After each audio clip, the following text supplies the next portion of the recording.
We kicked off the English Derby last week with an incredible 3 nights of action with plenty of decent performances. But for me, my star performer of last week was Native Maestro. He was hugely impressive when popping out and making all, and I just think he was an incredible last week. I'd have to mention the bitch in Trap 6 to Unlock and Lock for the Matthews, who also ran in a commendable race. She hadn't seen a racetrack since October, so she also ran an incredible race. But for me, Native Maestro was my star performer of last week, and let's see how he gets on this week. I also have 4 fancies that I think can go well this Friday night. My first fancy runs in Heat 2 at 7:34. I really like the one dog here, KILARA line. This dog's a real competition sort. He has managed to run in 3 competition finals this year and winning 2 of those when drawn in the red jacket. He has managed to win the blue ribbon over course and distance earlier in the year. He was 3rd last week. I think he can use the rail to his advantage, and if doing so, I think he can make all.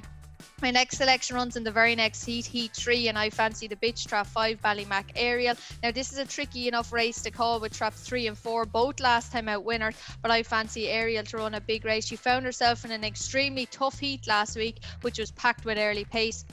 I think this is a weaker race this week, and I just think if she can sit close behind the early paces, I think she can pick them off one by one, and I think she will run away with Heat 3 in that race. My next selection runs in the very next heat is Trap 1, Native Maestro, and Heat 4. Obviously, he was my star performer last week, and I think he can run another big race this week. He's again drawn in the red jacket, and if he's done what he done last week, he will be very hard to beat. Of his dangers though, his kennel companion Kamiko would have a big say in the contest, but I just think Native Maestro, he's drawn on the red again, and if he can use the rail to his advantage, he should make all. And my final selection runs in Heat 5 at 8:34, which is Trap 3, BOCKOS Belly. Now, this dog will immediately head inwards as the lids flip open, but I think he can lead his 2 inside runners, and if doing so, should have a big say. Of his rivals, Trap 5, Warzone, Tom is an interesting runner for Rab McNair. This dog has previously broke the track record prior to the Derby, so he would have a big say if he managed to ping the lids. So those are my 4 fancy selections for this Friday night action from Towcester.